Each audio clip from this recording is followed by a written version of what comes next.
Hi, you are engaging in the ELA Guidebooks Unit Hatchet. The purpose of this video is to learn about the Northwoods of Canada and what it's like to be there. This knowledge is important because it will help you visualize the setting of the novel Hatchet and understand the challenges and struggles Brian faces as he attempts to survive. Be sure you have your handout available and something to write with for the video. Look at the image on the slide. Think for a moment and imagine you found yourself alone in this setting with no real supplies. What would you do? What is it like in the Northwoods of Canada?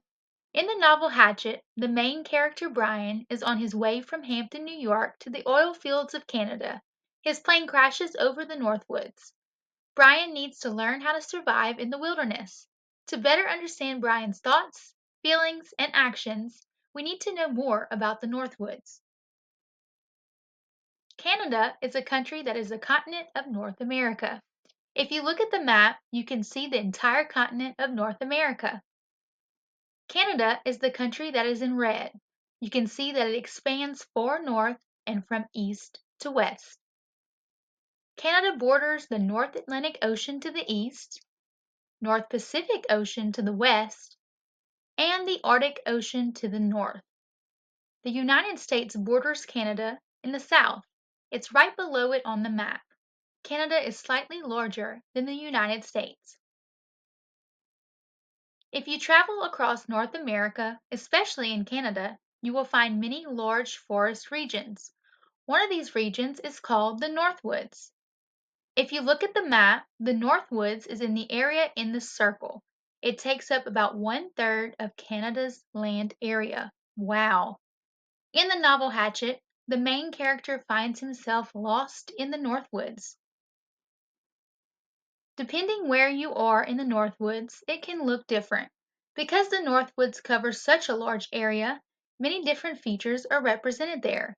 These features include mountains, plains, lakes and ocean water, marshlands, and sand dunes. Because the Northwoods of Canada take up so much of the land, Canada has low population density. This means that because the Northwoods is so large, not many people live very close together.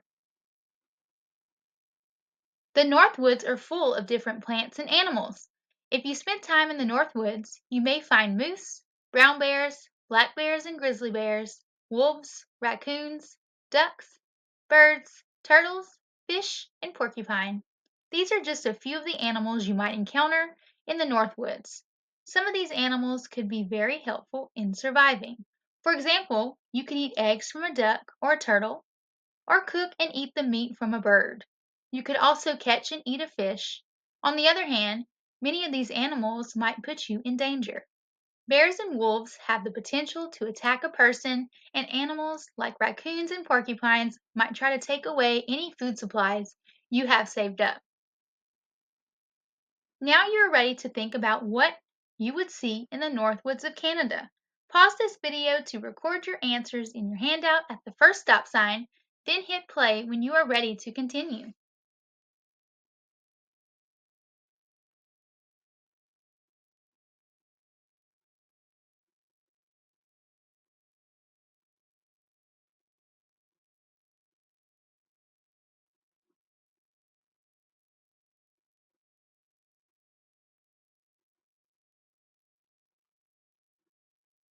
So, what would you see in the Northwoods of Canada?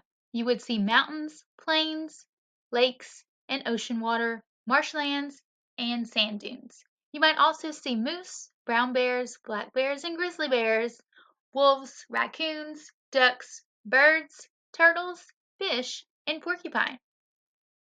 Because the Northwoods cover such a large part of the country, the weather can vary greatly from place to place and from season to season. Typically, the winters are long and can be very severe. There can be up to 6 months of weather that is below freezing. Whew, that's really cold.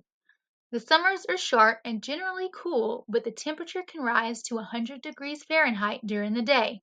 This extreme weather could impact a person living in the Northwoods because he would need to be prepared to face the extremes of both the winter and the summer. In the novel Hatchet, Brian finds himself in the Northwoods in the summer, so he must face the challenge of the extreme heat as well as cool temperatures. Additionally, the Northwoods can experience very intense thunderstorms. These thunderstorms can lead to tornadoes. Tornadoes provide a real threat in the Northwoods. Tornado season lasts from April until October, with most tornadoes occurring in July. These tornadoes can be quite dangerous and can cause a great deal of damage. For a person to survive in the Northwoods, he would need shelter that could stand up to the thunderstorms and tornadoes. Now you are ready to think about how the weather extremes could impact a person living in the Northwoods of Canada. Pause this video to record your answers on the handout at the second stop sign, then hit play when you are ready to continue.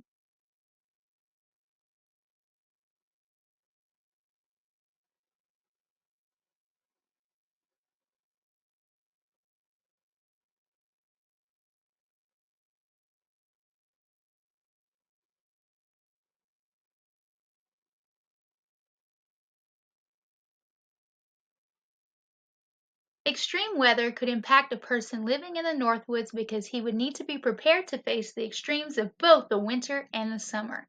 Because the winter gets so cold and the summer gets so hot, a person would need to be prepared for big changes in temperature.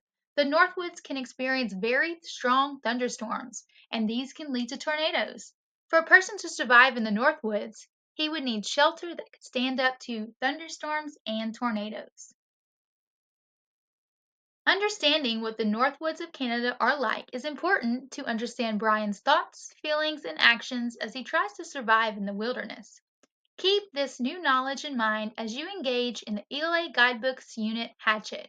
When you finish this video, be sure to turn in your completed handout to your teacher.